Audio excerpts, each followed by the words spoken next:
अस्सलाम वालेकुम नाज़रीन, न्यूज़ अपडेट में आप सबका इस्तकबाल है। मैं हूं हबीब उमर। सहाफ़ी पर हमला करके कैमरा तोड़ने के इल्जाम में दिल्ली हाई स्कूल के हमले के खिलाफ हुआ FIR दर्ज। एक टीचर ने भी जवाबी शिकायत कराई दर्ज। सहाफ़ी के भजनपुरा स्कूल में जबरदस्ती घुसने और स्टाफ पर हमले का भी इल्जाम। झगड़े में 3 अफराद को आई मामूली चोटें। बैंक फ्रॉड केस में फिल्म के खुफिया लॉकर से 431 किलो सोना और चांदी जब्त। रक्षा बिलियन और क्लासिक मार्बल्स के अहाते में पारेख एल्यूमिनिक्स लिमिटेड कंपनी के खिलाफ केस में की गई रेड। फेडरल एजेंसी का बयान। पुणे में 2 लड़कियों ने के बाद दिगरे 1 घंटे के वक्फे के बाद कर ली खुदकुशी। दोनों आपस में दोस्त थे। इनमें से एक कॉमर्स और दूसरी कर रही थी एनिमेशन कोर्स। तहकीकात का दिया गया हुक्म। अहमदाबाद में लिफ्ट गिरने से 8 मजदूर हलाक। मजदूरों को ले जाने वाली लिफ्ट 7वीं मंजिल से जमीन पर गिर गई। गुजरात यूनिवर्सिटी कैंपस के करीब तामीर की जा रही थी इमारत। जम्मू कश्मीर पुलिस की नौकरियों में धांधलियों का मामला। 30 लाख रिश्वत में बेची गई नौकरियां। CBI की जांच में सामने आई सच्चाई।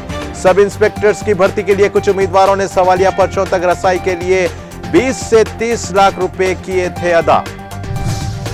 कोलकाता की वैन को आग लगाने का वाकया वीडियो हुआ वायरल, जिसमें देखा गया कि एक जाफरानी टी-शर्ट पहना हुआ शख्स लगा रहा था वैन को आग।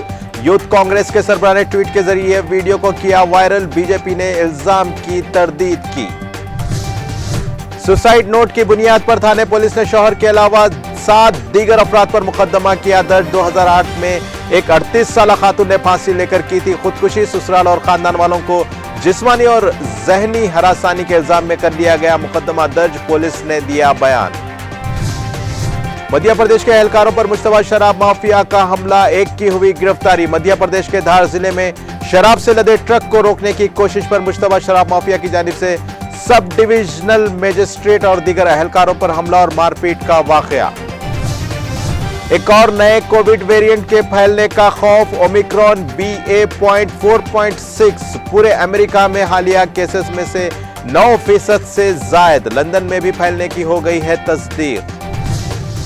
एयर इंडिया तैयारे के एक इंजन में धुआं और आग लगने का वाकया। Air India express Muscat Cochin परवाज के तमाम अफराद को स्लाइड्स का इस्तेमाल करते हुए बाहर निकाल लिया गया। ओमान के मस्कत हवाई अड्डे पर पेश आया वाकया। किसी के जख्मी होने की कोई इत्तला नहीं। न्यूज़ अपडेट का सिलसिला यहीं खत्म होता है। ताज़ा खबरों के लिए देखते रहिए TTV और अब मुझे दें इजाज़त। अल्लाह हाफिज।